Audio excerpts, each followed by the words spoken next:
B, but a bitch can't get $1 out of me. Oh, I can't see that I'm a motherfucker PIMP. Bless you. All right, and we're live. Welcome back. It's been a minute. I'm Carson Bailey. Has it really been a minute? It has been several minutes since It's you've been here. a minute for me. It has not been a minute for y'all, Krystal and Carson. It's still been a little while. Like a week or two. That's pretty good. Look at us being consistent. That's what I'm saying. It hasn't But been like, that long of a we put minute. that pandemic numbers. Yo. Okay, so this episode is brought to you by rum, vodka, and peach schnapps. Because that's what we've been drinking. So, yeah, let's just get right into it. All right, so let's talk about the bitch that hasn't been here in a while. Hey, girl. I don't mean to. Small shots. Not it's really, okay, y'all. but I'm It's just okay. saying, give them an update. Small shots, Chanel shots. Period. Y'all, clearly we have been drinking. Okay, all right. So tell y'all, me. remember at the beginning of the year when I said I wasn't going to have a full-time job? I did it against Carson's predictions. I did it. I don't have a full job. And while Well, I mean, a full-time job, but do you have something part-time? not the point. That's what I said. I was like, you could not work, but okay. So what is? I'm not a bum. I can't. I know, I but really tried. so how does that feel though? Not working full-time. I feel like I'm in my soft girl era. And you know what? It's funny. I told that to a boyfriend before. I told that to a nigga, and he was like, y'all love talking like y'all a TikTok star. Nigga, relax. Okay, well, can you elaborate on what is about like soft girl era? And I feel what like do you soft mean? girl, like when I wake up in the morning, like I still wake up around like 7, 8 a.m., like just out of habit. But I wake up and my day is fully mine. If I don't want to do something, I just don't. And like I don't have much of a... Damn, that drink got a bite. I don't have much of a this is going to upset this person or oh I can't do this because my boss is going to. I don't have none of that. I just feel like either I do it or I don't, and regardless of whether I do it or I don't, I'm gonna be alright, and it feels good. It really does, especially. And I was actually writing in my journal. I'm someone who stakes so much identity in having a job. Mm-hmm. Like just at the core of me, it's very rare to catch me without a job or two. So it feels Or different. 3. Like she says she doesn't have a job, but like she does so much. Like this bitch is not like this is not a sit still bitch. What were you doing earlier? I was volunteering. Yeah. I was just talking to somebody. Like, I think I want to get back into like the volunteering jam.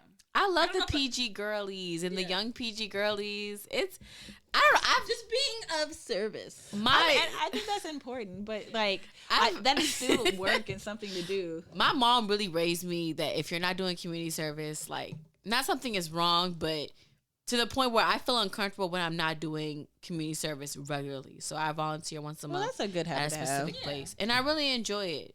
I really do. I feel like I do community service in like what I do as work. Oh yeah, girl, you really do. Like I just And I had to tell Carson this week, you do not work for volunteer. You are not a volunteer. Well, I'm not, and what I've been saying is I've been getting, essentially my job Please. at this point even is bending me over and fucking me in the ass with no that- lube or Vaseline, and like they're playing in my face like I'm dumb, and I'm like okay, without saying too much, but essentially. Like I started working for a new company. So the first check was mailed and they said the next would be direct deposit. I realized on my error, I didn't really set up direct deposit. So when I check, they say, hey, you'll get a paper check.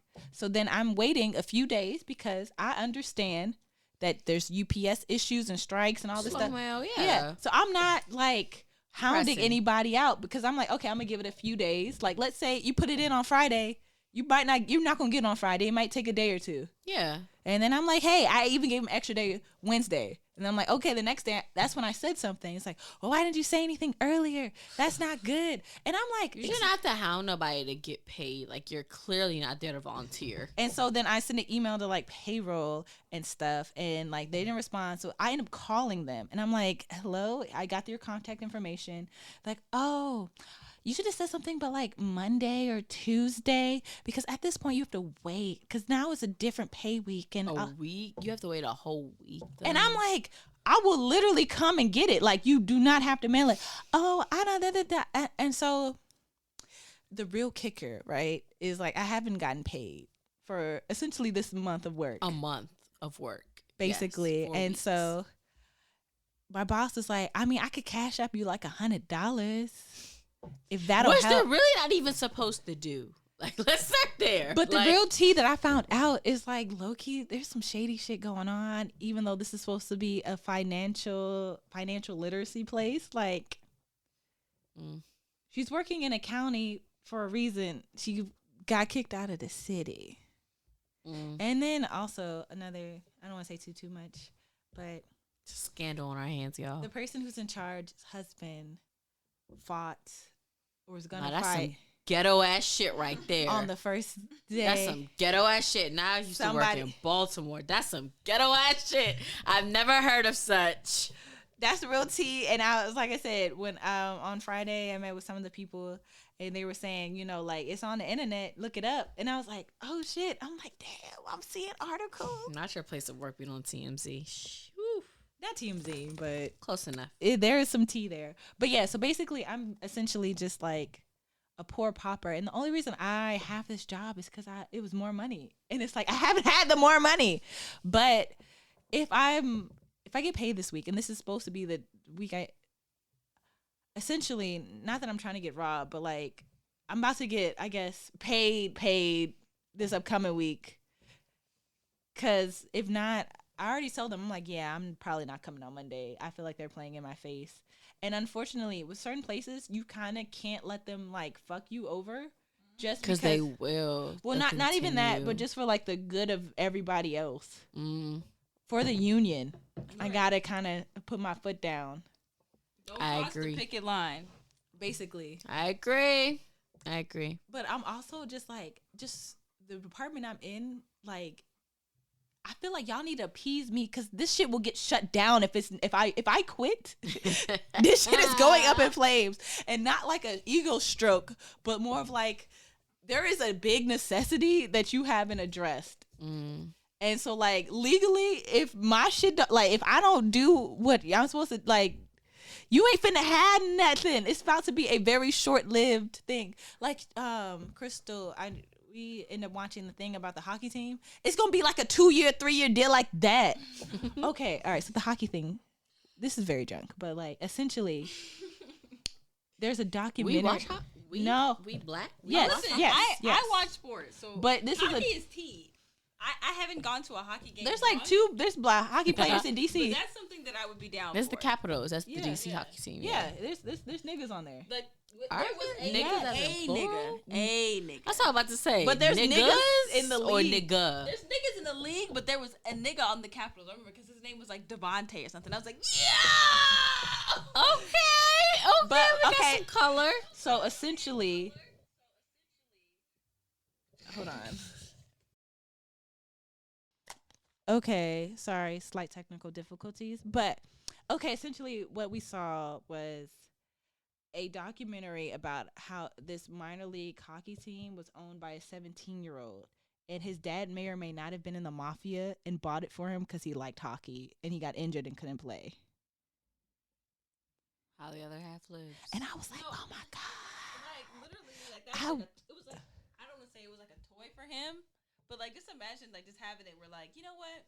I know you're sad about not being able to play hockey. Here's a team that you can manage and run and be the president of. At 17 years old. Wow. Yeah. Makes you think. That much power at 17. That That's shit crazy. Also, there was another mafia related thing on Netflix, like about the sports, and I'm like, I don't know, man. I feel like they were alluding Sports to is something. ran by mafia. We done cracked the code. We did All not right. discover anything. Do we have a shit that comes to our phone? We have several shit that comes to social media. Number 1. All right. So we have mentioned, I follow this page before because sometimes they have drills. It's 6 black chicks on Twitter. And essentially they're like I need advice. Let me ask. I'm going to give you 4 of the things. Okay. My true love got married, dated 4 years. I paid a psychic $2,300 to help get my man back. For a while it worked. He left his wife and moved in. Now he's cheating on me with his wife, and she's pregnant. Psychic says to let him go. I refuse to lose him again. Bitch, Advice. that's not your man. That's somebody's whole husband. You don't need advice. You don't need a psychic. You need therapy. Also, the psychic finessed you for 2 bands. They really did. I want them to be my life coach. 2 bands. You want them to finesse you? No, but a psychic coach who can finesse someone out of $2,300. She Do got you know how much bands. So honestly, I feel like the way that we spend money is very psychological. Like there are psychological triggers that make us spend money. So the amount of marketing and the amount of work that person put in, that psychic put in to have you believe them, because we don't put money into things that we don't think are credible. Number one, they had to believe that they were credible to give them the money, and number two, they actually had to have the believability to fork it over that person. You know, Okay. some skills. All right, next but also one. just the fact that that's not your nigga. That was never your nigga. That's not your nigga. That's somebody else's whole nigga. If that It's nigga a wanted to marry husband. you, he would have, and it's just that If simple. they want to. He And would. I think All right. that's the hard pill to swallow. It's like It sometimes is. the people that you choose don't choose you. Damn, to swallow that pill, to pay $2,300 to not swallow that pill is crazy. No, honestly, that was an expensive ass pill. That's an expensive ass pill. She really, dang, because I'm thinking about the shit, when I went to New Orleans, the psychic there, they just said a bunch of shit, Didn't they say you'd be pregnant by now? and got your bitch. Well, they didn't predict the pandemic, That's true. so maybe that should change the trajectory. Also, shut the fuck up. I'm not gonna lie. A psychic who didn't predict the pandemic, I'm never listening to you again. That's Well, fair, I mean, that was a fair point because but we didn't ask. Yeah, but why wasn't that in the reading? Fair affects point. Everyone. I don't know. I feel like I've had maybe 1 or 2 readings done. And they were like, "You gonna get it together eventually." And so I never had a reading done. So some of the things I was like, "Damn, how does this bitch know that?" I'd be But kinda I feel like it's curious, also though. very general. It's like horoscopes. Yeah. Yeah. The only place that I feel like I would honestly feel comfortable getting a reading is New Orleans. Well, I think it's just part of the experience. I didn't put too much on it. I'm I'm a person of faith, but I also do the work. But I don't put too much on a psychic reading. But it was just something cheeky, fun to do. And I think the one that, because I came later on that trip, the one that they saw, it seemed like they gave the theatrics and the real interesting story. Yeah. Because the person that gave me was like, Hers was way a little too practical. Yeah. It wasn't as it's exciting. You're just like, you're a woman. You've got, you Well, she essentially knew. have the gift. Maybe she was new. I don't know, but I was like, I want to hear about baby daddies. I don't need to hear about my queen energy. No, and then remember we also got the animals. Oh yeah, and my Yeah. cousin got what did she get? Cause I got a hawk. And I think I got a Somebody lion. got a lion. I got a hawk, and then somebody got maybe a sheep or a dog or something like Okay, that. she Or- got Yeah. the dog. What? Yeah. Yeah. Your energy or inner animal or something. A spirit animal. That's Yeah. not fake. It was fake as fuck, but he did it for free. We're getting off topic. There's more. Yeah. More. Okay. So the next one. My life feels so good with her. She encourages me, cooks, great sex, etc. I proposed. She rejected me. Her. And I quote, I don't want a husband with 4 baby mamas. I'll never have peace.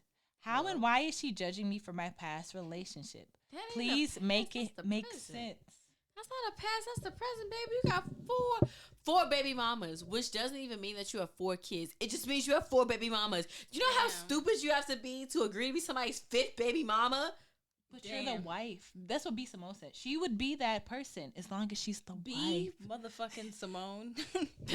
Joking. No, I know, but just the fact that was she. But she was flip flopping and whatever. But I think it was also interesting with her the way that she kind of switched up her whole demeanor when she seemingly lost weight. Seemingly? Well, she did lose weight, but I mean, you changed your whole personality because before she was definitely the pick me kind of vibe, but now you know. I don't know. Well, I haven't consumed her content. I haven't consumed her content. I just happened to see that she lost a lot of weight and she was kind of switching up. And I was Well, like, the thing Wasn't is, she always kind of small? Did she lose a lot of weight? She did. Because I follow the person that trained her. I Huh. like her a lot. She's a Okay. fitness girl, but Searches be more. What cause is it's it? the girl that Simone. yeah. Simone. But she's a little like weight loss place where the person who like trained her is like Kiera, the leader, or something on Instagram. Follow the leader? No. Okay. That's somebody else. But she's not bad. But Kiera is, I feel like she's right on a decent amount of stuff that, you know, like she's anti-Instagram influencer trainer thing. But some of the stuff she says is kind of dumb. Like, I feel like you're not trying to vax your kids, but like you ate Chick-fil-A your whole pregnancy. Like that don't really, that don't balance out. It's just to me. interesting how certain things you're health conscious and I'm worried about with putting in your body, but you drink Four Locos and smoke Reggie. Well, yeah, no, she smokes weed. Okay, so the next one. All right. But we didn't even, I didn't really say my piece about that one. But I just think it's really interesting how men can do all of this and then suddenly you're redeemable, or like, why am I not being, you have 4 fucking baby mamas. Like, why is, your priority needs to be your damn kids. Like, if a woman had 4 baby daddies, you wouldn't even talk to her. Like, for real. I don't know, because like, niggas be stepdad. Like, but they got a bunch of 4 baby moms. Do y'all know how much that is? Like, that's actually a lot. To have kids with 4 different people. No, I agree. I personally would it's never. A lot if you have 4 kids in general with the same person, but it's even more having kids. just having. I mean, we some childless hoes, but like in general though, having 4 baby mamas is a lot, because that doesn't even mean 4 kids. That just means 4 baby mamas. No, that's true. I mean, they could be 8 kids. There could literally be 4+ kids. That's a lot to take on. You talking about your past, nigga? That should be your past and your present. Yeah, and I think not the take idea, care of your kids. Yeah, the idea of like a baby mama being past, that shouldn't be a thing. Like, you should be in present content, and you should be present in your life. Like Nick Cannon's whole thing, like, how are you dividing your time by 10 plus? I.e., NBA YoungBoy, Nick Cannon. Yeah. @ sign. All right, next one. At a motel with a coworker, I was mid-stroke when her ex kicked the door off the hinges and dragged her out by her hair. She told everybody at work that I didn't help her. I was naked, scared, and engaged, so I like... Engaged? Yes, I like her. How do I convince her to give me a second chance? Nigga, let it go. Let it go. Yeah, I just feel like you got to know when you see a sign. Like, when a sign is a sign, like, and walk away. It's a sign. If I've ever seen one, you watch someone being dragged by her hair when you're also engaged. Is that what's you the future fucking in here? a motel? Like, there's so many layers. Motel actually caught me first. Because Yeah. what is the future here? Yeah, I don't know. And like, yeah.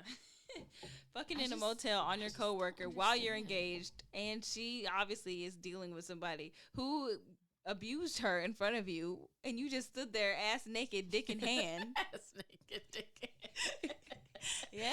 And you want a second chance? First of all, coworkers never work out. I don't care what anyone says. No, I 10 toes don't agree. eat where you should. Either you have to get married or don't do it. If you're not willing to get married, don't do it. Be married, No, but no. don't do it. But don't do it. Because I've seen married niggas do a lot of dirt, and they share a hallway. So All right. Well, okay. Also, we can just say this, and I think that Carson and Chanel will probably co-sign this, and I'm gathering this, and this is my summation of the stories I've heard. But niggas in education are obviously just messy as fuck. Well, it's not just education. Well, and I think that that's the thing. Like, as we're And getting I older guess I'm in the saying it workplace- education because it can easily be such a female Education, dominated yes. Education profession. is one of the only female dominated industries. So the men, especially the black men in education, they know they're 2%. And they tend to work that 2% up and down the hallways as they choose, as they please. I've literally seen, like, at a staff party, a nigga who's married already, right? Married already, side chick or main side chick.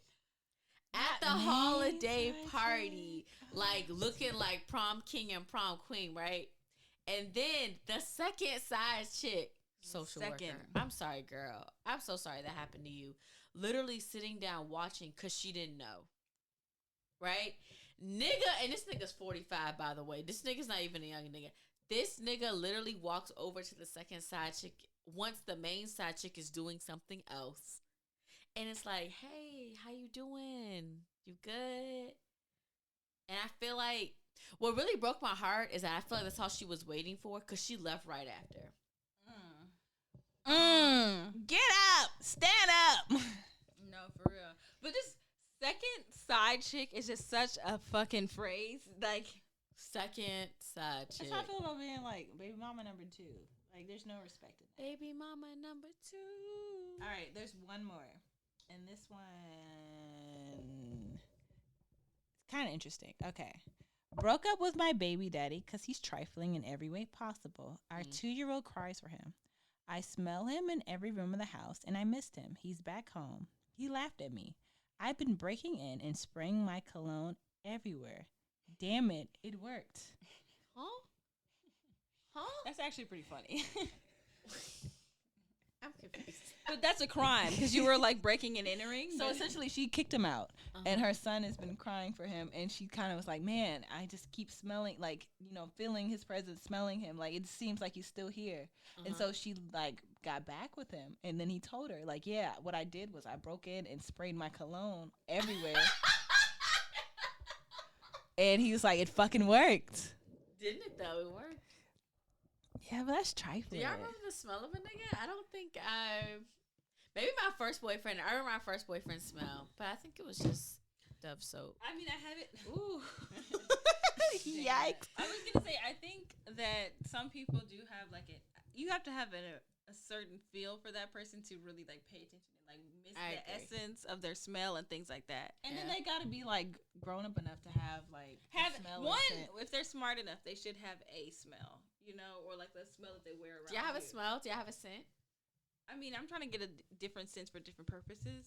Kind of really be on my grown woman shit. Truly, but I have like a few perfumes that I have in rotation, and I do remember What's your big money perfume? Like, what's like when you like you going out to some big shit? All right, George Armani C. I feel like I like that one, but I also have Bright Crystals. I think that lasts pretty well on me. There's this scent that I personally am not fond of, but when I've worn it, like people are like, "Oh, you smell nice." It's like the Juicy Couture one. But I remember I had on the Versace Bright Crystals at work, and somebody was like, "Somebody smells good." I was like, "It's me, bitch." It's something about stuffing into like your older black woman bag, where like you have like a smell, like you can smell when an older black woman with a good job is like in the supermarket, and like that energy, that smell, right? And and I'm gonna throw it way back. Like grandmas, they gonna wear Elizabeth's pink white diamonds. They gonna wear that fucking white diamonds. Period. So I'm looking for my white diamond. Like I have a few. Well, we don't like that's, but that's like everybody wears that. But you kind of want to have your own scent, and I think that now there are so many different kind of perfume places that you just gotta find one you like the smell of that sticks on you.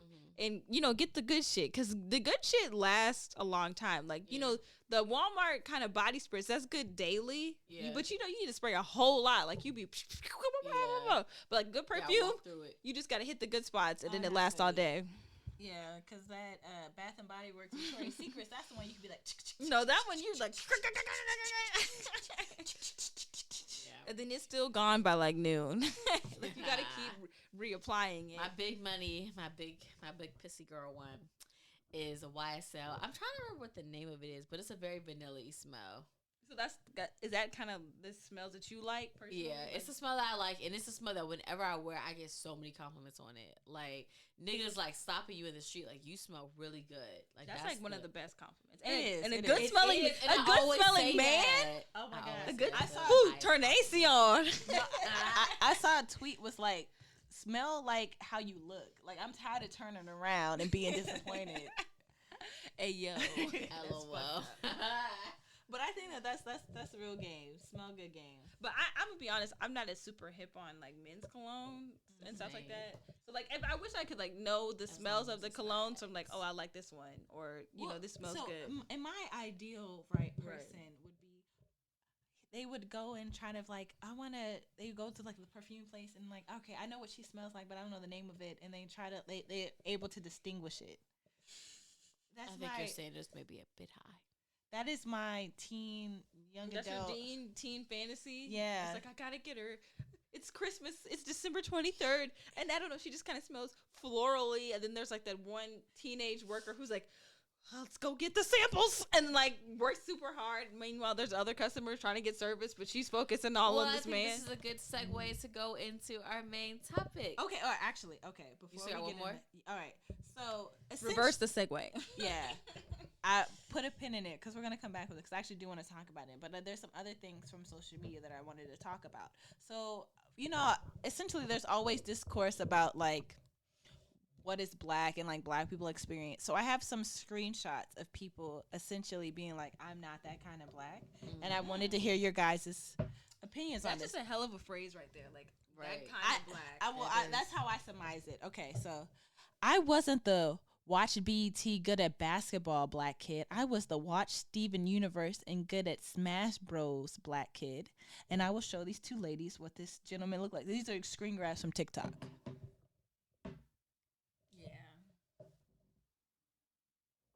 Sounds about right. No, I guess what's interesting to me kind of about that is There's more than one.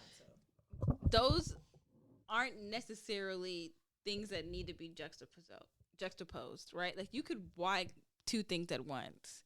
And I think that whole of I'm a special kind of Negro, like, you, like, whether you got the sauce or not, you gonna get chose, like, there's somebody for you. Like, there's girls who watch Steven Universe who also listen to this. Like, those two things, like, things don't have to cancel each other out. And they're not, it's not necessarily a comparison, but you trying to flex, like, I'm not one of those hood guys. No one chose me because I watched anime. Like, these childish Gambino, Donald Glover sons, who were like, the black girls weren't checking for me because I was into anime.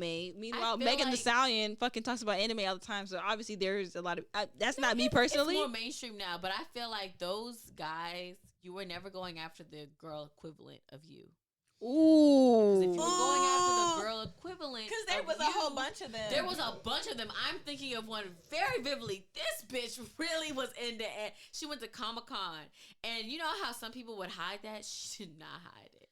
Yeah, and that's what I'm saying. Like, you don't want you. Yeah, exactly. And that's what the issue is. Anime girls don't go around saying black guys don't want me. There's the difference. They don't do that. In my experience, that's never their excuse to date white guys. To me, that's not, because I guess what I've seen is, like, I'm giving these black guys a chance. Like, I'm begging them to choose me, but they're not. It's kind of that whole thing of you're chasing what doesn't want you, or what you feel like you're going after something, you're striving, but you're not thinking about what you could really get. Like, be fucking for real. Like, we all have to date in our lane. Yeah, and understand that. Yeah, and there's probably something you could like with that. Like, why would you want to date somebody that you have common interests with? You have nothing in common with the girl you went after, with the quote-unquote black girls you chose. Yeah, you have nothing in common or with you're trying to get chosen by. Yeah, and I guess I just wonder, like, okay, you get them. What's the next step? What do you talk about? Yeah, I don't get it. But I will say, as I get older, I do recognize that some black guys didn't grow up with a lot of black girls in general. So that's a part of it. Saying, like, you smash who you're near. No, yeah, it's definitely. I understand that part of it. Niggas from PG County, Atlanta. Yo, where else is a black area? Chicago. Well, yeah, Chicago's a black. Detroit's a black city. I've recently discovered Philly. Philly's black as fuck. Yeah, I heard Milwaukee is black too. Yeah, I heard Milwaukee's black as fuck. Yeah. There's different pockets. These Houston pockets. Charlotte, like these. Charlotte, that's a good one. Well, a lot of the down south cities are made. Yeah, that's what I'm saying. Like, you sought that out. Well, I think what it is there is the proximity to whiteness that, unfortunately, counterparts, i.e., white women and black men, strive for. They want to be as close to a white man as possible. Yeah, because they're only one off. Equal. Yes, so they'll a lot of times try to align themselves with what they feel like, how to climb that ladder. But I had one more, and I felt that it was really interesting that this one was into this group of tweets essentially about black people talking about I'm not like other Negroes. And I've seen some other tweets that were like, hey, honestly, I know we're having this conversation, but what they're saying is valid, right? Mm-hmm. They were picked on for being different, and that is true. But this last one, I really want to hear your opinion on. Force them out for the. When the hood girls think you're hard, but you're just really dark skinned. Ooh. I feel like a different type of pain.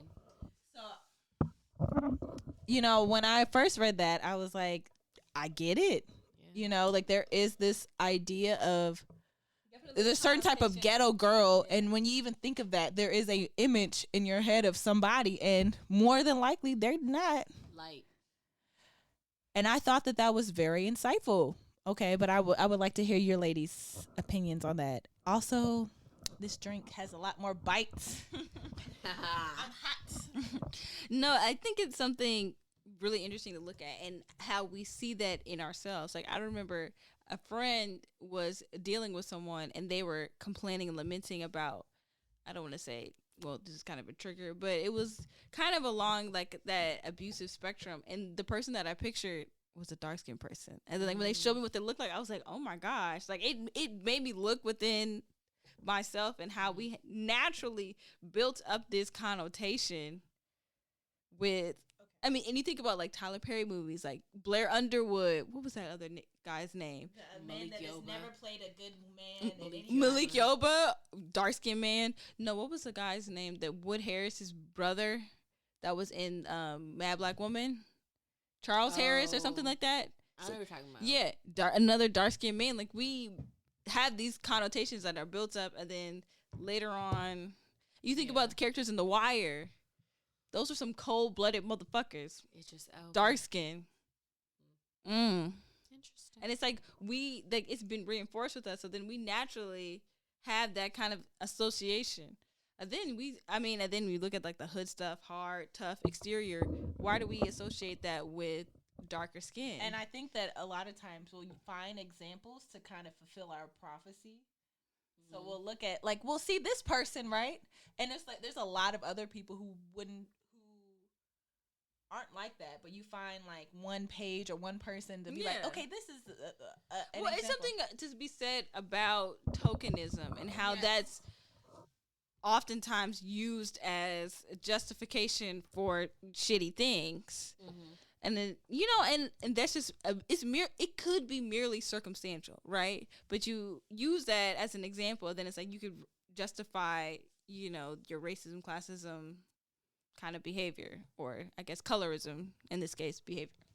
Okay, so I have one point that's kind of off topic, but essentially I feel like it fits under the general umbrella. I saw this video, a TikTok, essentially talking about how we are kind of conditioned to think of disabilities as like a bad thing because a lot of times the villains in movies will have disabilities. They'll be missing an arm or have a hook. They'll walk with like a cane and have certain things. And it wasn't until I saw that I'm like, wow, you're fucking right. There was a movie or a Netflix series about witches, and one of the indicators for the witches, they didn't have all the fingers. So there's people who didn't have 5 digits having to like say, hey, I'm not a fucking witch. Yeah, I mean, it's something to be said kind of about the ableism in that.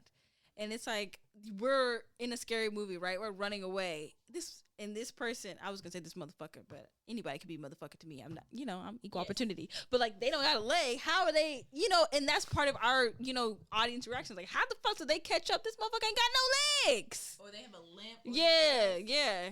When you think of a lot of Yeah. villains, especially in Disney-like movies, a lot of them have disabilities. That's true.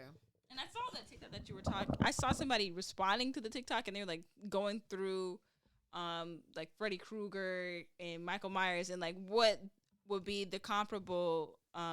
They're talking more like mental health kind of disabilities with them, and I was like, wow.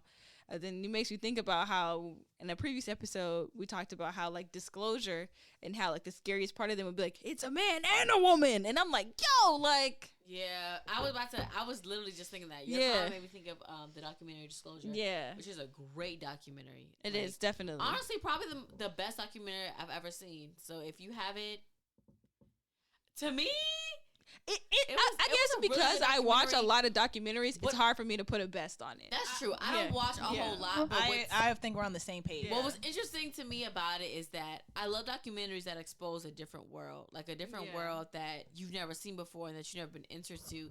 And because I have a privilege of being a cisgender woman, like that's probably what made it more interesting for me and more. It just felt like because there is a documentary of the gang. The Check It that is from where you're from. Yeah, the DC gang. No, yes. I remember. Send that to me. I remember pretty sure it's on I remember Tubi. going to high school. So we went to high school and I remember our freshman year. Tubi. Yeah. Somebody was like, "Are you with the Check It?" Yeah, that was a And the Check It is a gang. That's gang. yeah. But I guess That's what some was shit. kind of the beauty of the Check It is like they banded together in the fact that these were black. I mean, it was mostly men, or maybe men and trans who joined together and were like, we're fucking sick and tired of being, mistreated. Like, we're fucking fighting back. I mean, I remember hearing about them and, back when YouTube fights are a big thing and it was like, you could see videos of the Check It people like beating people up. Like, we're not going for that.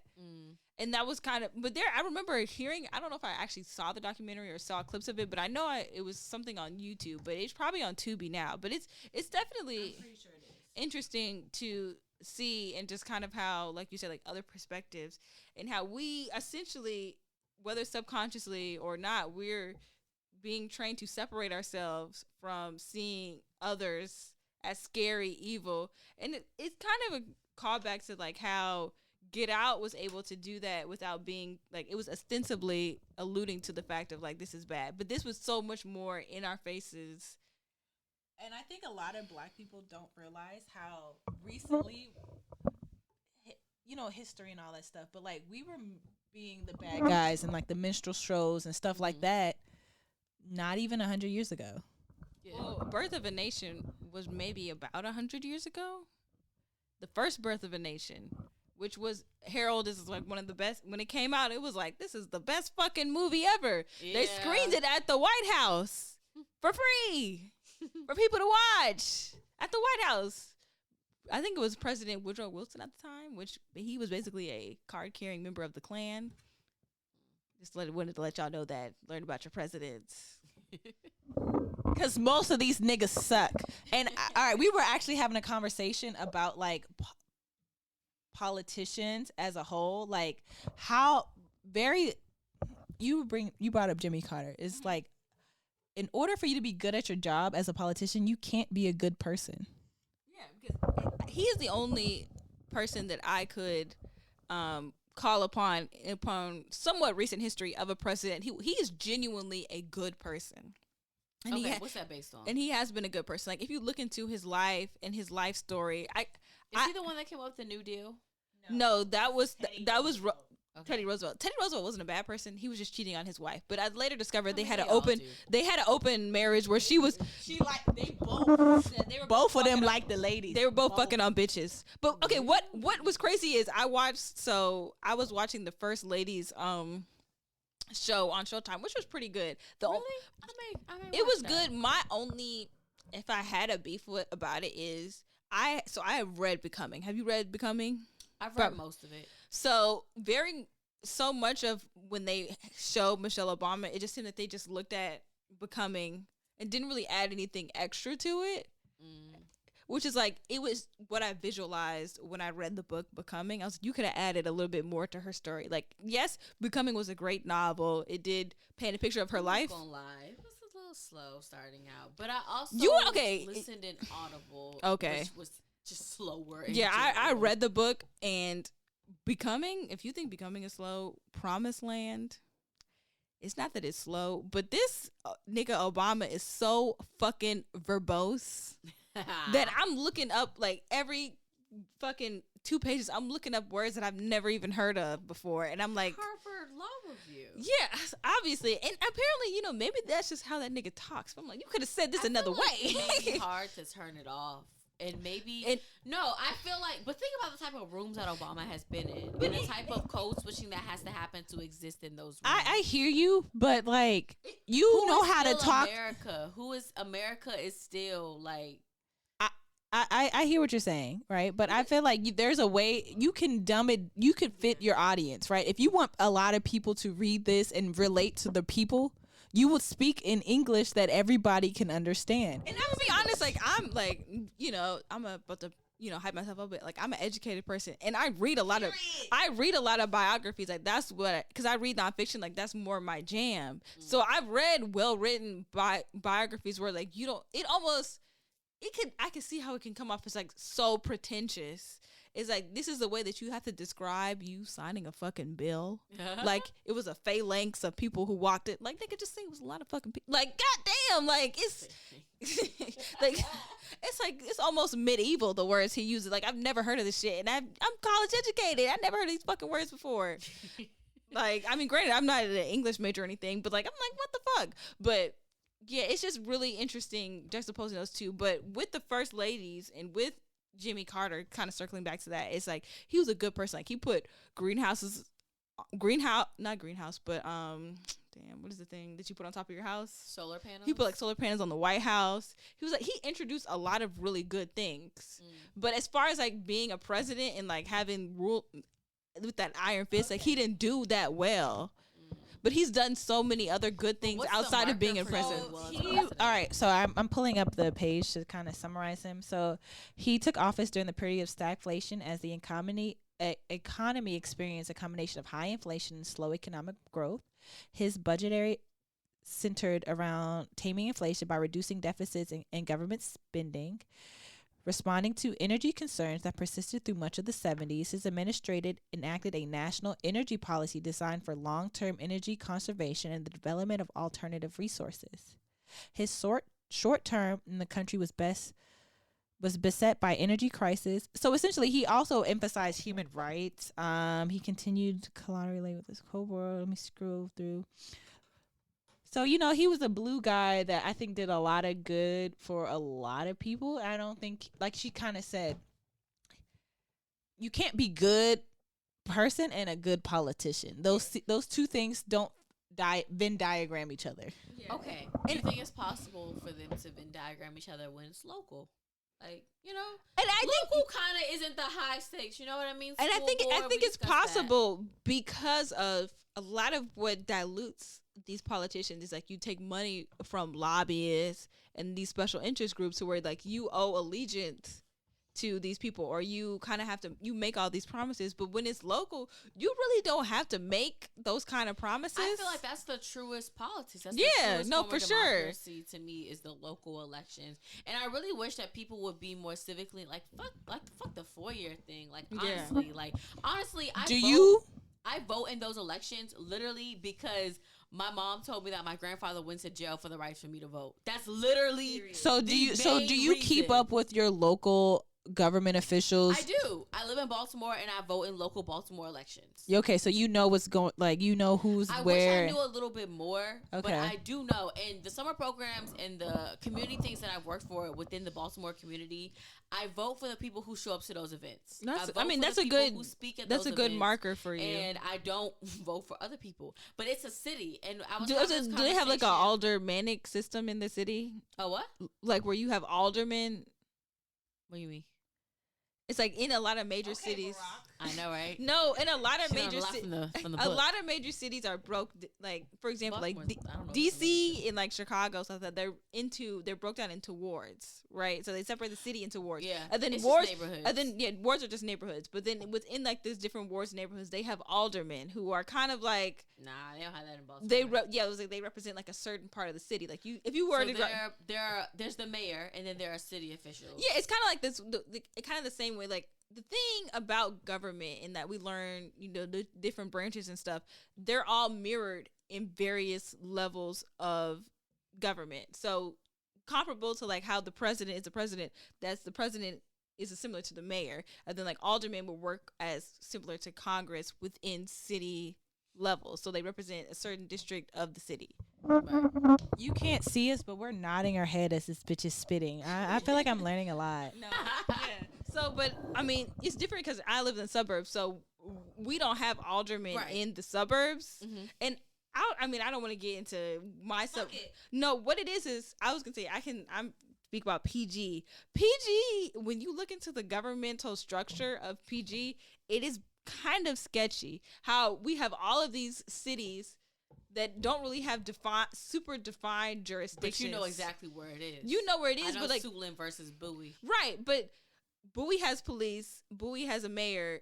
Suitland doesn't have a mayor. Lanham doesn't have a mayor. Landover doesn't have a mayor. We have a county executive, but we don't have like aldermen in to represent these different people. So this county executive is essentially the only person in charge of all these people. At who has government? Cheverly has government.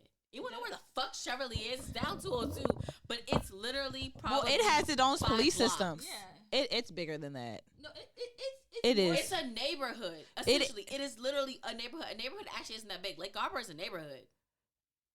Yeah. Lake Arbor's not a town. It's a neighborhood. And honestly, Lake Arbor might be bigger than Cheverly. That's what I'm saying. Well, I guess it depends on where. Okay, if I didn't know this was gonna be a geography lesson, but I'm kind of here for it, right? So Cheverly does have. I feel like the landscape is a little different. So I do see your argument. What I do find really interesting is just this area that we live in, this DC metropolitan area, is so very police compared to any other city. Like we have. City of DC has Like five different police forces for them to be able to, like, the crime rate. Like, if you really think about it, there's Capitol Police, right? 1, There's Metropolitan Police. 2, There's DC Park Police. 3, The government buildings have their own set of police. 4. And then did I say There's Metro? university police too. Then you think about There are Howard. a bunch of different Howard universities in Howard has DC. its own police. UDC has its own police. Georgetown has its own American police. Holy About Trinity. like just on the buses and trains, there's a own. That's a Metro Police. but that's different from like the metropolitan police.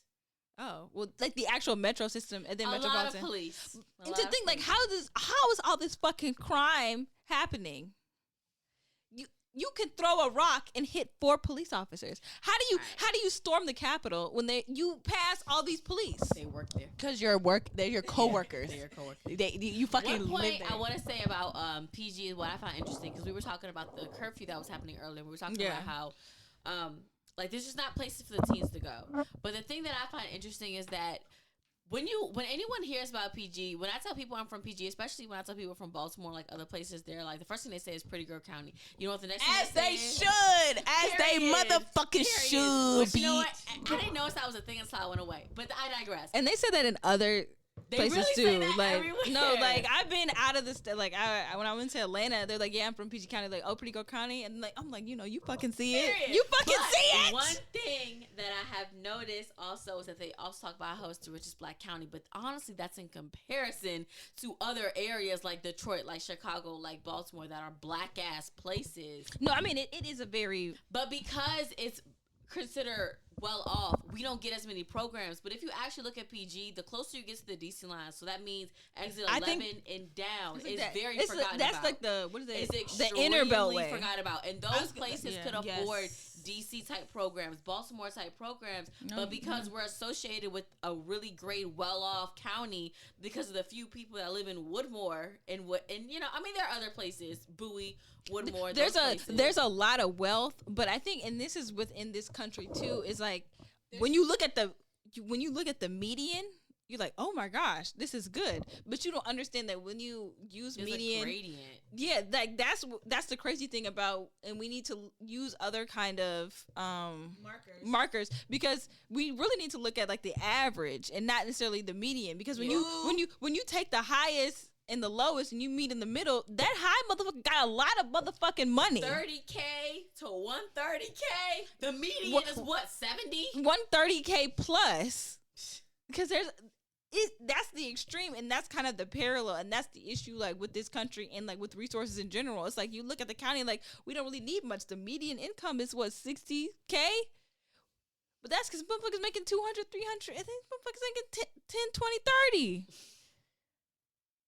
So you giving motherfuckers who don't need shit stuff advice to people who need a lot more and not getting enough. I think PG could benefit from a lot of city programs. Like Yeah. when I look at Baltimore, I'm like, damn, I can get paid for doing this. And it's interesting because of the fact that, like, when you look at the breakdown of PG in like these different areas and these different cities who don't really have structure, like, I'm not gonna say it's necessarily lawless, but there's so many different cities and like Woodmore and stuff like that. Like Woodmore's not really a city. It's a town. It's a town. It's really a neighborhood. It's really a neighborhood. It's a neighborhood. Right? But like they would say they're Mitchellville, but their zip code might be Bowie. Yeah. And so it's like it's very weird and strange how like things aren't defined. Like there's a lot of areas that there's no real jurisdiction over. Yeah. Right? Like you could be like Costco and stuff like that that's in Lanham, but across the street from them is Springdale. Like the shit don't make sense when you really break it down. But I think that is done on purpose, right? Because of, and I think that having a Bowie address is a lot different than having a Largo address. It is.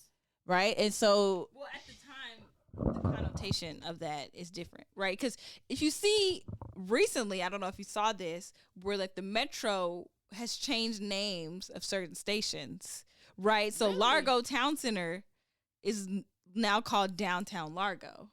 What? Yeah. I did not know that. Right there, right? You ride the blue line? I did not know that. When and you I'm a Largo resident. When you walk up to that station, it's There's not no downtown at Largo. It's just Largo. It's literally the boulevard. You're not gonna see Largo Town Center anymore. It's gonna say Downtown Largo. You go to PG Mall, it's not gonna say PG Mall anymore. That stop is now Hyattsville Crossing. Oh, really?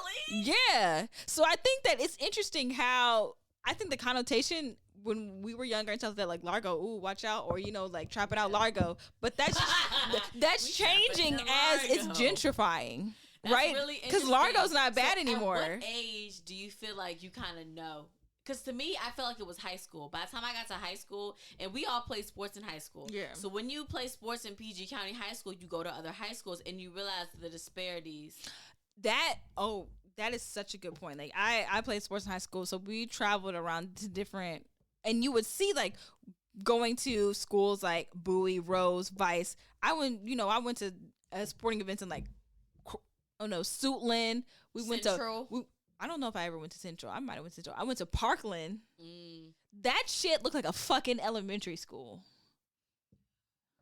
Well, I feel like when I talk about sports, and I have this very interesting view because I did non-traditional Black sports, right? And so when I would do that and I would see how PG County has a lot of good in it, and what used to I couldn't understand my mind is how it was so okay with being just good in this area when we had numbers and it's like we could like, why don't we have bigger goals to like do the state things? Because like I said, I played volleyball, I did swimming, right? And so volleyball is non-Black? Yes, it's definitely non-Black. The first experience I had in volleyball was at a UMD volleyball camp, and I was one of 10 Black girls out of at least 500. I mean, how old were you? I was going into high school. It was to prepare for high school tryouts. Well, essentially, right? At least where we are, volleyball, there is more integration within the sport. But like when you look at the USA team and all that stuff, there may be like 1, 2, 3, or 4, but like it is not a majority. Did you guys hear about the girl at Duke when she played BYU? Yes, I did. So essentially, what happened at BYU? They were chanting like "nigger" or something while she was serving. Yeah. The student section. So it was like right behind you, and when you serve, you're further back away from the court, so you're right in front of the student section, and they're like nigger and stuff like that. Okay, but essentially what I was going with that is, now I done lost my train of thought. But like as somebody being in non-traditional sports, because we were on the same team, and I remember we went to a game in Howard County once, and I remember I think it was Wide Lake. And it was interesting, like, Wide Lake would always be a part of our scrimmages. And Wide Lake would always be a part of our scrimmages because we're going to get our ass beat. And we would go there knowing we were going to get our ass beat. But I feel like the way that our coaches pointed it to us was, this is competition. This is real competition. This isn't Rose, this isn't Bowie, who will be our normal competition within our county. Even that, I just felt like what I didn't understand that the coaches would do is, that these girls are starting in other counties and other parts of the state are starting very young. Why don't you have a clinic for people coming into your school at 5th, 6th, and 7th grade so that the first time they're playing the sport isn't when you see them in August? At like 9th grade, that's really late to be playing the sport. That's what I'm saying. So if football starts at 3rd, starting a sport, it is what's interesting about that, right? Is football is honestly a sport you could fucking start in high school. If we really get Should you honestly not? You can. the contact of it. You should start later in high school. Like football is a very dangerous sport. And as somebody who coaches youth, I don't think people realize how detrimental bad coaching is. And I do give a lot of people ignorance because you don't know what good coaching is until you experience it. But a lot of these youths, what they're getting is a disservice. And I think a lot of people, what they see is what you see on TV, and you see these professionals getting yelled at and doing all this stuff. And it's like you are yelling at an 8-year-old.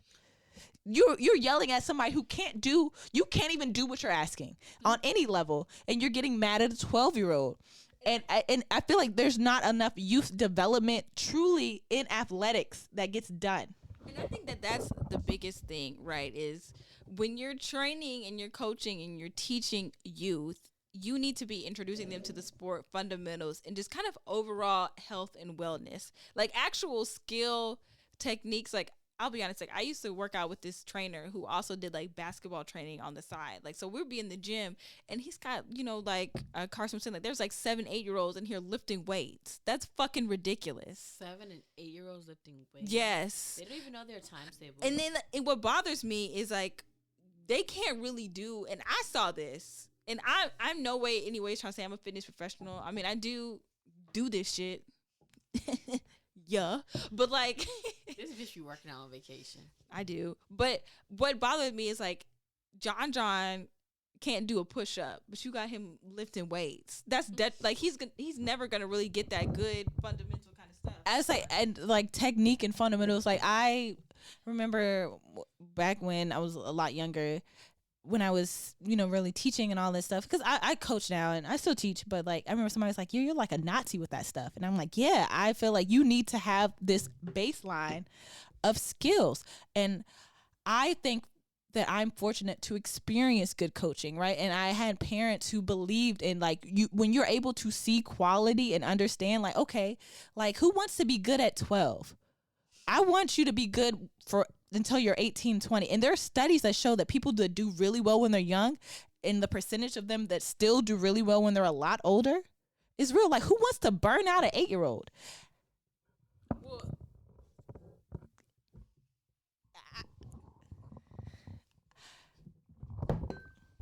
I think Thank you. The study behind it and the science. Cringe. It was cringe. Okay. The study behind it and the science is that when you get close to your peak and all that, you can only hold that for a certain amount of time. Like, there's very much a plateau. So if you reach your peak at 12, 13, 14, 8, you're holding that for a couple years. But I also think that especially our generation, right? We are essentially the generation of like tiger parents, because we're the generation that is a result of people seeing the Serena Williams and the Tiger Woods. Is like, well, if we just start younger, we gonna get some leg up on them. Or like LeBron, it's like, oh, well, we just need to. It's like this idea of like just start earlier and just push it, and that's not necessarily the case. And I think that if you really want a well-rounded young Human person being. and individual, you realize that you need a lot more balance. Like I said, I have somebody, that just started, and I think they're essentially trying to be a little more serious. But I'm like, you are 9. You don't need to be practicing 5 days out the week. Take a day off. That's how you get hurt. Kid. Enjoy the sport. And I think there's such. Go somewhere else with that. Okay, go ahead. Something. And I think the biggest thing in being well-rounded, that was a great point, Carson, is the fact that like we need to also have children be supported and defined as well-rounded human beings. Like, not just one thing defines them. Because then you meet all these burnt out athletes in their 20s who don't know who the fuck they are because all they knew was football and now football's over. All they knew was basketball's over. Or, these students who are really good students in high school, elementary school, go to college, you get a C and have a nervous breakdown because you don't know how to be who you are outside of like, this is all I know. I'm supposed to be good at school. Like, I think you need to understand and be defined and well-rounded outside of that. And maybe part of that comes from the programming and, the funds and exposing different hobbies and being well-rounded and having that kind of support from. Well, I think that what it is allowing people to have more than one interest. I feel like that was on par. It wasn't wrong, but it was not right. It was very loud. That scared the shit out of me. I'm proud of myself for not screaming. Okay, so essentially what's going on behind the scenes is it's a few passionate drunk bitches and not enough mics. So we're really playing tag with microphones. But I feel like this episode we really spitting. Like this is very We intellectual. haven't even, guys, what we were supposed to talk about. And we have not, but it's still good. Like you always gotta explain. Like just go ahead, we having a good time. No. I will say I've listened to a podcast episode where I wasn't there, and I'm like, what the fuck is going on over there? So I'm kind of happy for the explanation. Got it. Go ahead. But I mean, now I lost my train of thought. So okay, damn, because I felt like I was really about to put some knowledge on y'all motherfuckers. All right, what was okay?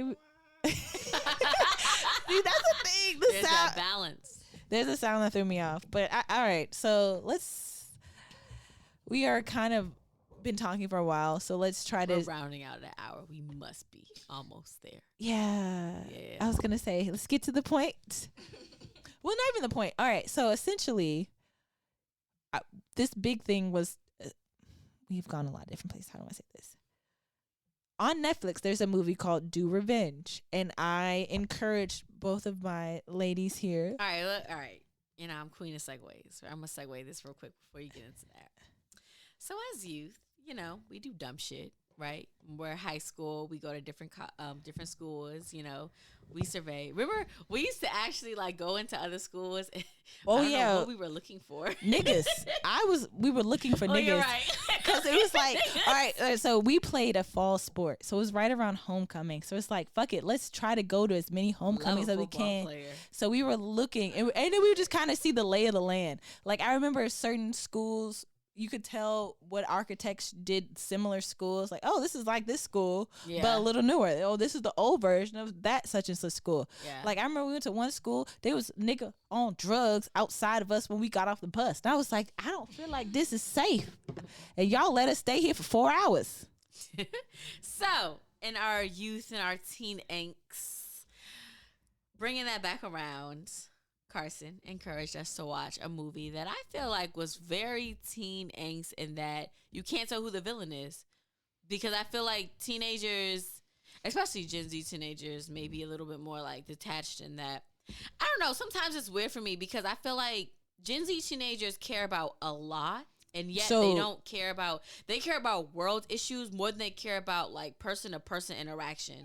What generation do you feel like you belong I feel in? like I'm a Zennial. I feel like I'm right on the cusp of Gen Z and millennials. And that I remember a VHS.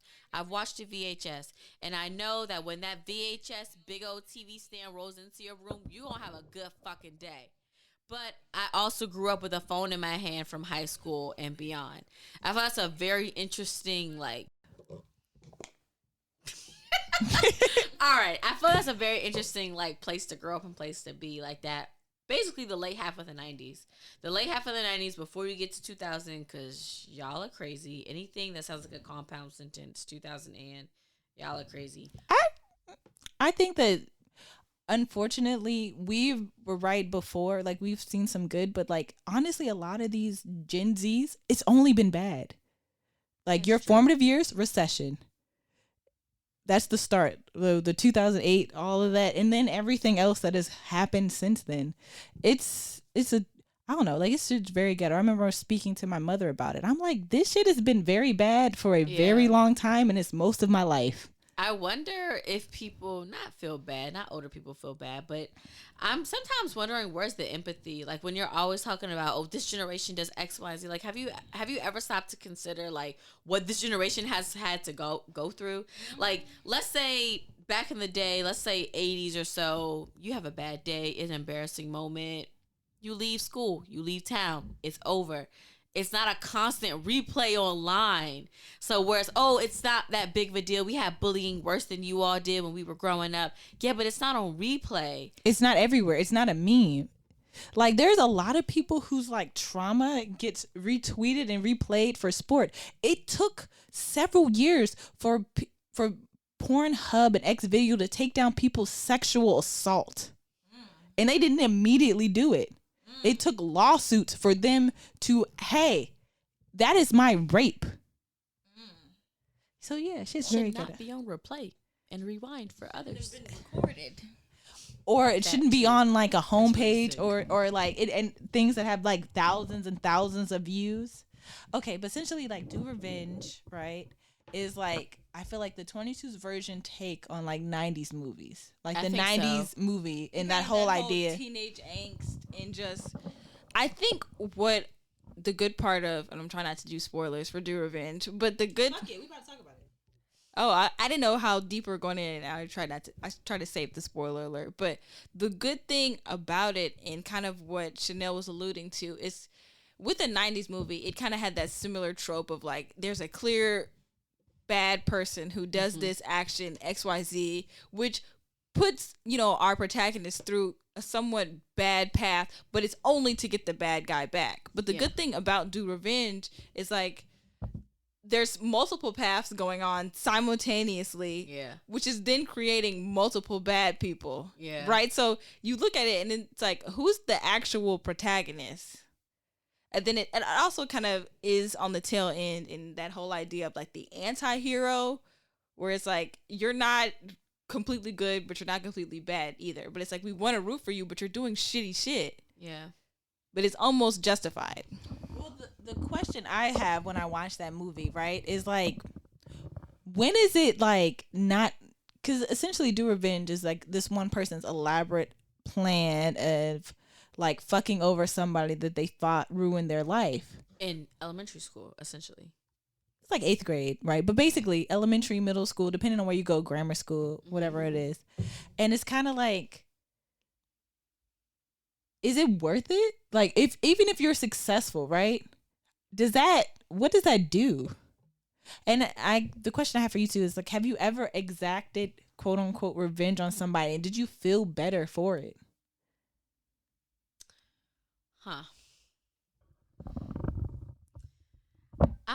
Nothing as elaborate as Do Revenge, but in college, somebody thought it was a good idea to throw my iPhone into the wall. You see how you felt hurt by that? Secondhand hurt. And I proceeded to go outside and tear off their windshield wipers. And I felt I was justified. And I'm not going to lie to you, I felt real good. At the time, I was living in Norfolk, Virginia, which is very rainy, right? That nigga couldn't go nowhere for weeks. And there was someone I was dating at the time, so I was just toxic. But we had shared an Amazon account, and watching him have to search for windshield wipers. Bro. And that was around the same time that I went over this person's place like months after, and he still didn't get windshield wipers. Why? I don't know. That's an adult thing. You should have took care of that. But months after, he went to pick me up from somebody else's place in the storm. And I mean like damn near a hurricane. Yeah, windshield wiper. When she was talking about the Amazon thing, I thought she was gonna say like, and every time he ordered it, I like canceled the order. That's what I thought. That's where I thought you were going. He kept it in the cart like for a minute. I was like, bro, she's sick. And I don't remember how much windshield wipers were at the time, but like, it's not that expensive. I didn't think so. He kept it in his cart, and I remember him coming to pick me up from this other nigga's house with no windshield wipers. And that's like a $30 purchase. And a part of me smiled. You are toxic. What's your sign? Virgo is the best sign. It's Virgo season. Woo! I guess my idea of revenge, and the biggest thing for me is, I have a very short fuse, right? Which we are realizing. But it isn't super long. So I will blow up, over seemingly pretty small shit. But afterwards, I'm like, be a blessing and be light. Be a blessing. I am, be blessed and be a blessing. Like, after that, I'm over it. So as far as like me doing revenge and having this long drawn out plan, like, I'm gonna be over it that much. Yeah, like one thing, like, I don't harbor that kind of resentment. Like, I'm gonna get the shit out of me when I feel it, and then after that, light, blessings, peace sign. Love and light. I feel like I'm kind of like the exact opposite. I am definitely like I don't feel like I would go through essentially like what the girl did in Do Revenge was essentially what did she do? Befriend the girl that she had issues with and ruined her life, or did her best to like ruin her life and her future. I feel like her life was already in process of being ruined. Yes, and she just kind of tagged on, took a knife and turned it essentially. Yeah, and I'm not somebody. I don't think that I have enough passion to be that. Nah. But like a bitch like me could hold a grudge though. Like I still. Yeah, it's very true. If I like something to Carson. You fuck you forever. Like and if bitches. You wonder if I hate you. Period. Like I felt that one, and I think that there's a big difference in what you were saying, Crystal. Is you kind of immediately react and let it out, and then you're able to do that. And I definitely feel like I'm somebody who's a lot more introspective, and I hold it in. I would compare myself to more like a tea kettle. Like at a certain point, it's gonna boil over. Well, that was the other bitch. That's the scary thing. And I think you're off Gemini. You're a June Gemini, though. Right. I think the biggest thing is She's more of a Gemini. I would be more of a Taurus, technically. Maybe, but I joke, but the people that I'm around that have the longer fuse, those are people that you need to fear. Cause I'm like, I'm gonna get this shit out. You're gonna be good. You ain't got to worry about me chopping you up. Like, if we get like, but then there's other motherfuckers. They feeding you to the lions. Carol Baskin killed her husband. I'm just kidding. But like, there's those long fuse motherfuckers. Those are the people you need to fear because they gonna plan some shit. Me, I'm a yell. We gonna go back and forth. After that, I'm good. It's over with for me. The shit is done. But those other people who hold down the shit from 06, no 06. Those are the people that you need to fear. The people with, it's a scary combination to have somebody with a long fuse and a good memory. That motherfucker is crazy. That's true. That's true. Am I crazy? I wouldn't say I have a damn. I don't know. I feel like I remember some shit. If I feel like you did me dirty, I have not forgotten it. I am. Well, in general, are you all long argue people? Because after a while, after arguing, I just don't care anymore. Well, I think that I am a non-confrontational person. That is something that I think there's pros and cons to both, right? Like I feel like you don't really get anything done. Like you're not going to be heard truly in an argument. But unfortunately, especially for myself, right? Because I'm not the loud person. I'm not the one that's going to yell and scream. But if somebody's yelling and screaming at me, what ends up happening is they're able to speak their piece and then move on. Because it's like, be blessed, be a blessing. I am light. I don't hold this anymore because it's off of my chest. I've expressed it. Granted, it wasn't necessarily expressed properly or received, right? But they don't hold that weight. But when you're somebody like myself who just kind of shuts down when some people start yelling, like you kind of just hold on to that. And it's like, and this motherfucker did this and I can't believe it. That is my struggle. But all right. In the movie, right, there's a quote where it's like, narcissists, you could do it in their face and they wouldn't know it because they're too busy focused on themselves. Have you had an experience with a narcissist? And if you had, what was that like? I don't think I've had an experience with a narcissist. And honestly, if you haven't had one, it's probably you. If you honestly can't remember one instance that you had with a narcissist, someone who really like just gaslit you or something, I don't know, because I feel like there's people who probably were narcissists, but I think that I have a different issue within relationships that wouldn't allow me to really fall within that narcissism trap, like commitment issues, and like I would keep it very surface level. Like I think that you have to kind of drink the narcissist's Kool-Aid for it to be a wheel that spins around, if that makes sense. So how do we identify narcissists in a relationship? All right, I'm about to pull it up. I was gonna say that's a good question, but I don't know. Like, it's hard to define because you have to be super sure that it is completely them, right? Because I think we're in a very self-serving society, always, right? So also understanding that just because somebody isn't serving you, that doesn't make them a narcissist. That's true. So we have to be able to take our own blinders off. Because when you had that point about, if you can't find the narcissist, it could be you.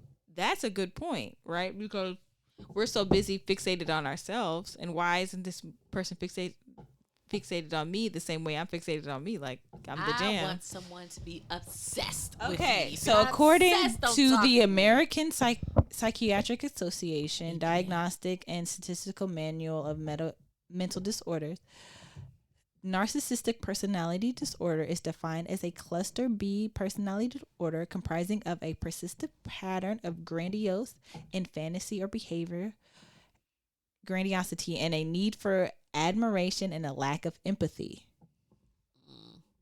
So I don't think I have a lack of empathy. If anything, I honestly feel like one of my flaws in relationships, or maybe something that gets taken advantage of, is that I'm really understanding. Like, I actually am. Like, at its core, I'm very understanding. Okay, this happened. To the point where I feel like niggas be thinking, like, I don't think you just tell me anything, but that, let me tell her the truth. Because she'll be understanding. And I guess in your understanding, do you feel like the people that you dealt with will feel like, she understands it, she'll accept it, we can move on? I think so. And not that, like, giving you time to, like, process what the fuck. Yeah, because you're like, she's going to get over it. Or, and I think that also understanding that people who are empathetic, like, you could be empathetic and understand, that's how you feel. But also, I don't want to deal with you anymore. But I understand that. And there's a level of peace in that, and just kind of going from there. Like, I can be a human being and understand that you're going through something but I can't. I got to protect myself. I gotta put me first, Lucius. Okay. So essentially what it's saying is diagnosable narcissism is far more complex, essentially, than selflessness and vanity. What it is a narcissistic personality disorder is like a big baby, because like a baby, a true narcissist is only concerned with themselves and their needs. So there was what I found very interesting, right? There's a movie that's like American Psycho, and it talks about like a psychopath. And in the beginning of the movie, he talks about like he has this very rigid morning routine and self-care routine that he does. And in the movie, he applies a mask. And he's talking about like, I know that I am not like normal people. Like this mask, I feel like you can peel this certain layer off. And I don't know, it's very interesting. I definitely don't consider myself a narcissist because like, I don't say I care a lot, but I feel like I definitely value other people's opinions. And I feel like, to me, I wouldn't put myself before a lot of other people. Like, I had a very interesting conversation with a coworker that quit their job one day after work at happy hour. And essentially this guy was asking, like, how would you rate yourself? Or we were just having, like, general conversations about, like, dating, relationships, and all that stuff.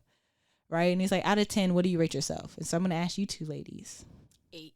8? Why 8? Maybe I am a narcissist.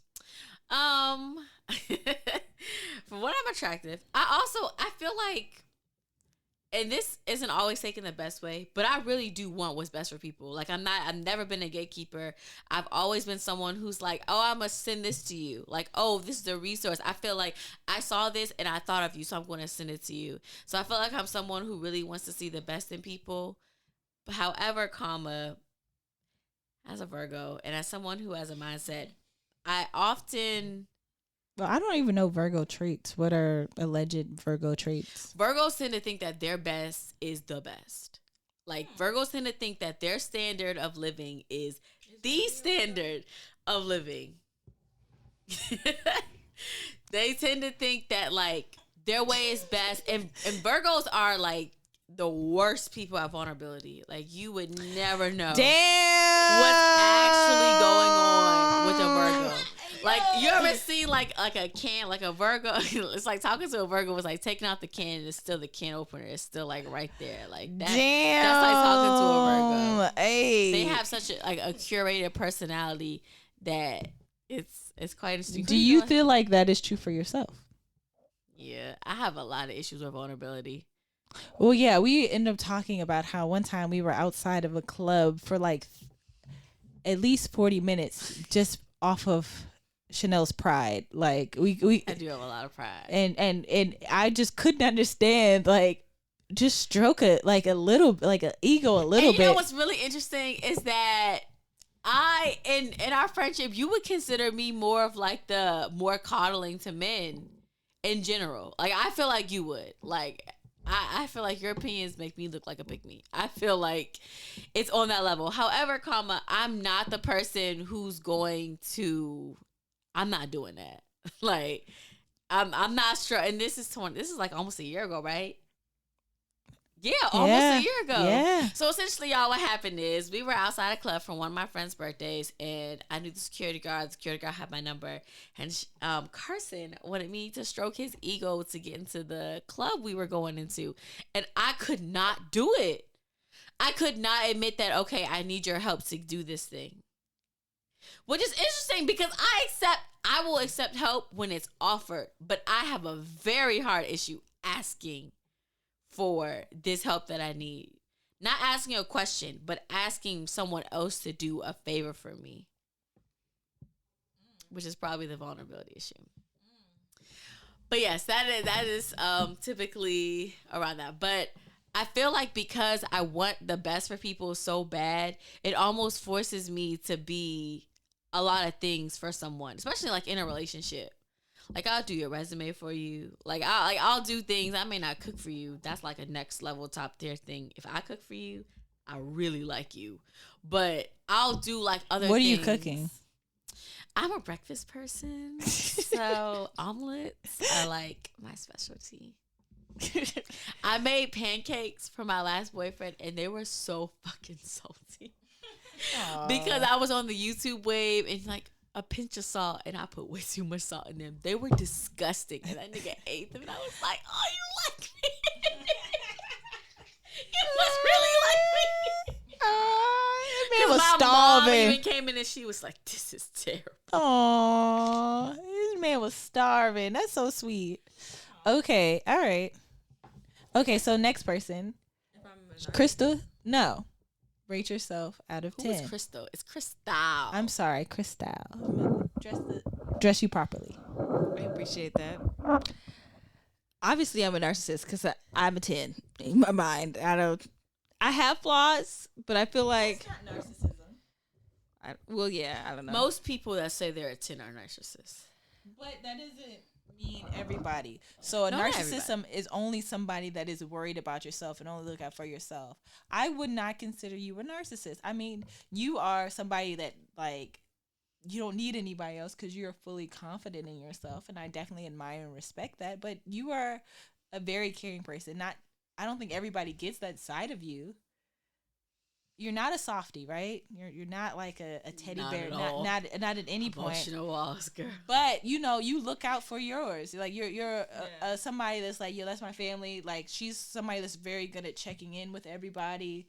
You know, like she does. That's true. Krystal sent me a really nice message. Like it was like a month ago. I was like, "You're awesome. I wanted you to know that." And I was like, "Oh, that's so sweet." No, yeah, I sent like a similar message to my cousin, but I sent it at like I just happened to be up at like midnight, and like she still like, "Are you okay?" I was like, "Oh yeah." I had this whole thing of like, when you think of somebody, like send them a text or like send them a call. Like don't kind of I agree. Don't let time kind of get in between. And like when you think of somebody, just reach out to them. Like it costs nothing. It costs nothing to show a nigga love. Like you know that takes nothing away from me. I mean I'm a 10, but like it takes nothing away from me to like look out to people and just be good to people because in my opinion, when you look at all of the commodities in the world and everything, I personally believe that people are the greatest currency in the world. So, I do too. You want to watch that grow, and you pour into people not necessarily for anything in return, but just because like you put good out there because good needs to be out there, not necessarily to get good back type vibe.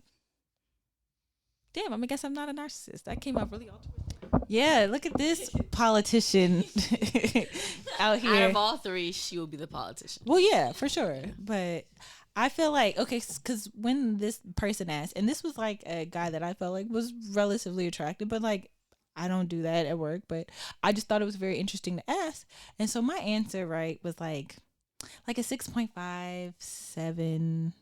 And I think that for me, I put that there because like I know all the work that I want to do within myself. And we were talking about dating. He's like, hey, like niggas know that, and I think that they are able to see those vulnerabilities and where you stand on yourself. And he said a lot of what he used to do, right, is if a woman said something, he would essentially like wait a few weeks and then try to test her on the boundaries and stuff. Said. And if she allowed him to get away with it, you know, like he wouldn't take her that serious. And so he said the people that really stuck to them were people that stuck to their boundaries. And I was like, niggas are terrible. But I found what he was saying was very insightful. And I kind of made me look at a lot of the interactions that I've said. And I feel like for me, then the spaces and certain things, like I know probably like my fear of commitment, that's what I'm going to call it, whatever it is, probably is something that I know that stems from my personal insecurities and how I view myself. And then I think that also how it relates to other people. I think it's interesting for niggas to say things like that, and I honestly believe that niggas do that. But like, where are your boundaries? Do you have any? Like, as a nigga, like, do you have any boundaries, or does anything fly? Like, what is the marker for you? And I think going along with that point, and it's kind of scary, it's like your boundaries are only the boundaries that people set forth for you. Like, going on your thing, you don't have any bounds or any boundaries, but you stop when somebody puts a boundary in front of you. So what do you have? That's kind of scary to think about. And just kind of that whole idea of like, you're testing me, or you're trying to see like what I will relent on, or if I am relenting. That's just like a weird kind of power dynamic situation where it's like, I'm telling you this and you're keeping this in the back. We'll circle back and see if it's still the same. I think niggas really get off on power dynamics. Niggas really, and I think, Carson, you said this before, niggas really get off on the fact that like they can make you do something. Like, oh, she doesn't do this for just everybody. Niggas really get off the fact, niggas get off on exclusivity but don't want to give it. Ooh, that's a word. That's the niggas tea. Really that's the get clip, off on bitch. Exclusivity, like, oh, she's my girl. She does this for me. She does that for me. But no, I can't commit. Like, why would I do that? Because all right, so what when I gave my answer of like 6.57, he first like, well, which one is it? And I was saying like, hey, I know myself, and I know that I feel like I have a lot of things to work on, and I know that I'm a very much I feel like I'm very harsh on myself. Like, I'm a lot harsher than everybody else. Like, I try to understand my own insecurities. So what I try to do for a lot of people, especially like people I see doing things, I try to really pour into other people. Like, I'm very much somebody that's very quick to compliment and try to like do something. I'm like, okay, I thought it like trying to do that. Yeah. And his response to my answer was like, oh, that's very interesting. And I was like, what is, I don't. You know what I also found interesting? But I think that how do I want to say this? Because I am relatively attractive, right? Mm-hmm. I feel like my response and my emotion, like being like upfront about certain vulnerabilities, I thought was very interesting, because I know I've had experiences with guys and men and all that stuff that is like, I don't want to say that. Not necessarily vulnerable, but like, the more you meet me, the more you realize, like, I might not be, like, I don't want to say I give dumb, but I've had a lot of interaction with guys. So, like, when I talk to them, they're like, wow, didn't know that you weren't, like. Just a sack of titties. Yeah. Or do men say attracted? I was gonna say, do people just men, not people, but do men who they're attracted to just assume that they're automatically smarter than them, or like that they're dumb? Because I find this person attractive, they can't be attractive and smart, or they can't be smarter than me. Yeah, I don't know. Like, that thought just popped into my head. But I feel like I've definitely, in more than one occasion, have had a point in which it was like, I remember a nigga verbatim said they didn't want to have sex with me anymore, like hook up, because like I was intellectual. Like, I could hold a conversation, and I was like, what? That's really sick. But you were speaking and didn't mean to. I hope you didn't lose your train of thought. I may have lost it. But in general, you said something about compliments, how you willingly give compliments to other people. You know, I notice niggas really don't get complimented like that. They don't. So it's actually an odd concept to them that women will just be out and people just give them compliments. But we were kind of talking about, so we watched an episode of The Wire, right? Mm-hmm. And we were talking about how men, the way that they're talking to each other and how that translates to relationships and other things, especially The Wire is about like drug dealers and police officers. And I think of those groups and how they interact with their partners and how it is very inherently like disrespectful and violent. I saw a post like that and it was like, girl, you want the drug dealer. Do you have any idea what type of mindset he has to be in to be good at that job? So you want the drug dealer. So basically, you want this nigga to be hard, kill her out in the streets, and then come home to you and be sweet. It's not going to happen. He can't turn it off. If he turns it off for 1 second, that mees that's weakness, and now he's no longer good at his job. Drug dealers have morals. And I think it's the same thing with police officers. Like, they have like the highest domestic violence, like per career and capital in most professions. So, like, fuck the police. You'll never hear that about the fire department. I don't know. They put out fires. But I think that I did have a conversation with somebody that worked in the fire department, and they were saying that there's something that it was kind of like more of an open-ended question of how people that feel that need to help people, how a lot of them aren't really good partners, right? They're they're good people, but they do not perform well in like romantic relationships. Because this particular man is a black man, right? He'd been married several times, and he kind of had like a habit of like going into certain broken homes or certain like that, and like and Captain Save a Hoe. Yeah, and I felt like that was a very common thing for those type of careers and those type of people. But yeah, so like I think that men interact, they don't get complimented, they don't compliment each other enough, and then when they interact, it's very like aggressive. I don't know if you saw the tweet was like there's like the leader of the group, right? And it's like your man's not even a leader or whatever. Right? And I think that happens a lot more, and like they don't say that, right? I think you get to a certain point that doesn't really fucking matter, right? But there is at a point a hierarchy, and I was phrasing it earlier as like the paradigm of power, and how like a lot of people, if they can, when they feel and when they feel that thing, and especially I think that happens with other males, like like a pulling your dick out contest is the best way to describe it. Or like if you ever notice kind of that kind of, I don't know if you guys ever watched that show, but like Entourage and Cat and how where like there's like a clear like this is the breadwinner, we gotta attach ourselves with bro, or like you know like they make jokes about like the people who are with like those like in these rapper cliques and like you know that's baby, like that's big bro, like you know we gotta wear the chain, we gotta be a part of this, you know niggas want to be G Unit, niggas want to be throw up the rock, because like you want to associate yourself with these men and be a part of this clique. It's just interesting that kind of working in that scheme and like understanding that they're dynamic, because it's not equal. Like we're not looking eye to eye. Like you're not the quote unquote leader of the group. He's not checking on you. He's not asking how your day is. But you're striving all of this, not necessarily to be in his position. And it's not even adoration. It's almost like an extreme long-term jealousy. Yes, niggas be mad jealous of other niggas.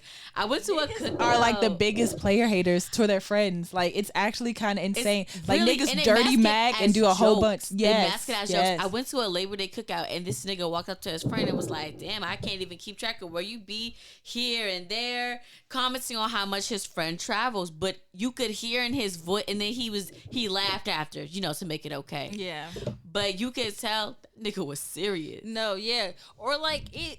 You know, you see the jokes about them like hating on them. Like if you're talking to a guy, then another guy comes up and he's like, "Damn guy," or like you see those jokes where like the guy starts counting money in front of the women, or like when they all of a sudden start slap boxing, and it's almost very animalistic in the way that they try to assert their dominance over another to appear more attractive, like to a potential mate. Yeah, that sounds like some Animal Kingdom kind of shit, but whatever. But it's just really interesting because like y'all aren't good friends. You're not good partners. Are you good children? Are you good sons? Are you good fathers? Like, what relationship do you pledge allegiance to? And then another example of that is like the way that they hold and their sports teams in such high regard. They don't know these niggas. Yeah, like y'all dick riding for LeBron. LeBron don't know you. Not that I'm dick riding, but like we were talking about earlier, he must have the nicest NDAs, because like I just, you know, that's the person who would probably break my heart if some shit came out about him. Same. But okay, so what I was saying is you were talking about they're not good friends, and so what ends up happening, right? the relationship between the man and the woman will hold a lot more emotional weight because they aren't that with their friends and they don't have those issues. And I know they talk a lot about how women aren't great friends, but it's like, you know, we have issues, but we are at least more honest. Like, you know, I don't fuck with her no more. Yeah. You this nigga, and you haven't liked him since 5th grade. Why do y'all still hang out? You know what I'm saying? Like, but like me and whatever, like, granted, this is a trip to Miami. This is the make or break tale of a friendship. And I get really that. Is. But I'm just saying, like, we gotta take it and record and live the tale. But like, for these niggas, they don't do that and they don't have that. Well, they do, but it doesn't end and it doesn't cease, right? Like, they pretend as if like it doesn't bother them. Kind of like what you were bringing up before. It's like, oh, we just charge it to the game, or everyone's used to these toxic relationships.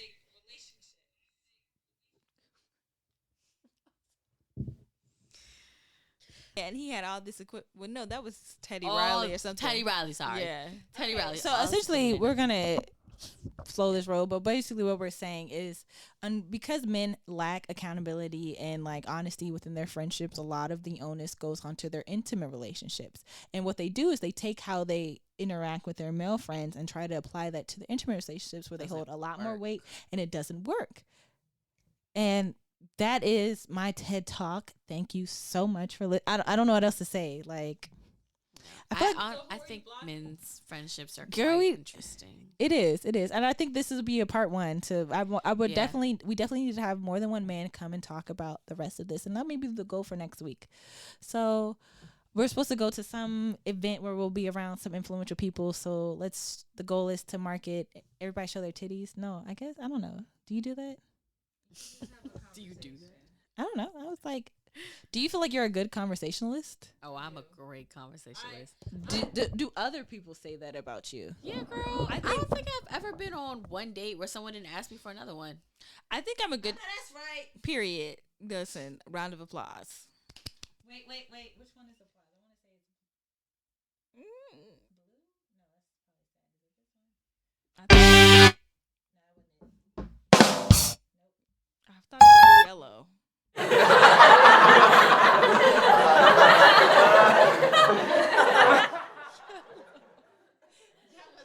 That's orange. It was yellow. Either way, I think I'm a great conversationalist. I definitely, I know for one aspect of the reason why I'm a great conversationalist is that I'm able to speak on a myriad of topics at a conversational level and beyond. And I think I have a good memory.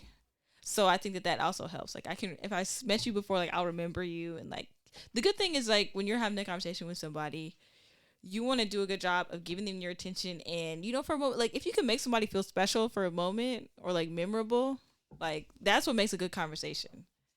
And when in doubt, just let people talk about themselves.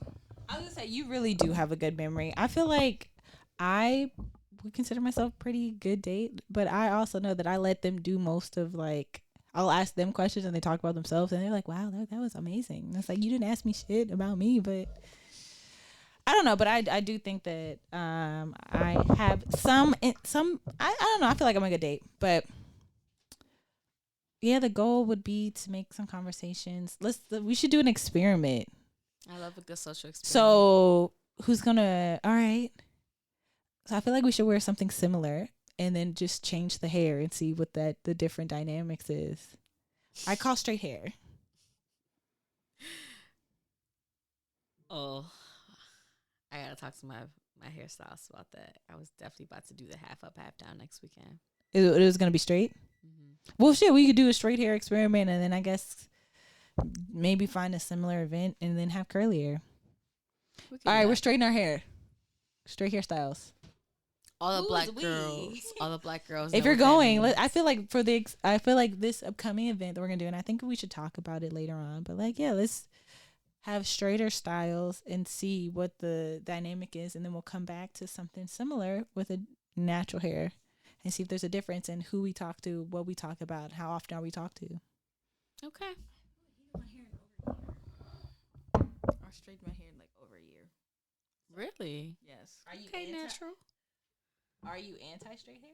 I'm not anti, but I think I've gotten used to seeing myself without straight hair. No, I hear you. Actually, Yeah. it's kind of hard for me to envision myself with like straight hair at this age. I don't do it often. And then the last time that I straightened my hair, what I didn't like wasn't seeing myself, but I don't like the fragility. I mean, I'm natural, so I don't like the fragility of having your straight hair. I don't like that feeling of like, oh, I don't want to mess up my hair, or like, I don't like I that. got a duck outside. I don't like that feeling. I feel you. I feel like I haven't had like super pressed straight hair longer. You haven't. It's been a year. It's been several years. Well, it was a year the last time, and then it was a couple months, and then before that. You don't think you get the same thing when you get weave? You've had weave in the past But year. it's been 3 years. Yeah, but I mean With a that's leave like out. a little bit, right? But I'm talking about like, But it's still seeing yourself with straight hair. I guess. Well, it's still been like at least or at minimum a year and some change. I guess. Yeah. Okay. But still, yeah. Huh? Okay, so I was talking about like my like I've had weave, but I'm talking about like my own straight hair. I haven't No, had I that, haven't seen your own straight hair pressed out in a while. like a long time. Cause I cut my hair, do a whole bunch of stuff to it. So maybe we'll see. But yeah, I was thinking of getting some straight. Maybe put some clip-ins in, but I don't know. Okay. But I don't know, cause niggas don't want to pay me, so we might just have my hair in some sort of something. But you didn't get the tickets yet, so. I didn't get the tickets yet. And you didn't either. We'll see. Yeah, so I this didn't is, even know that you had them. I said it. Yeah, but there were a bunch of different tickets. I thought you just meant the free ones. No, I said I bought that ticket. I responded to her message like, yeah, I got it. Nobody said anything, so I was like, okay, I guess, you know. We shall see. Yeah. All right, well, this will be fun. Well, it's going to be a weekend. We're going to have Grandma's Night Out Part 3 because I'm trying to do more than one day, even though I work most of that week. I'm going to be off early on Thursday, even though I work like Saturday all day. That's what the event is. So we'll see. It's going to be fun. All right. Shake a tail feather. But all right, this is it. Thank you so much for listening to, I don't even know, what do we want to call this? I We'll guess figure it out. Yeah. Well, thanks. Bye. Call it a good time. Period. Last words from everybody. You go first. That was all my last words. We out, world. Be blessed and be a blessing. Be blessed.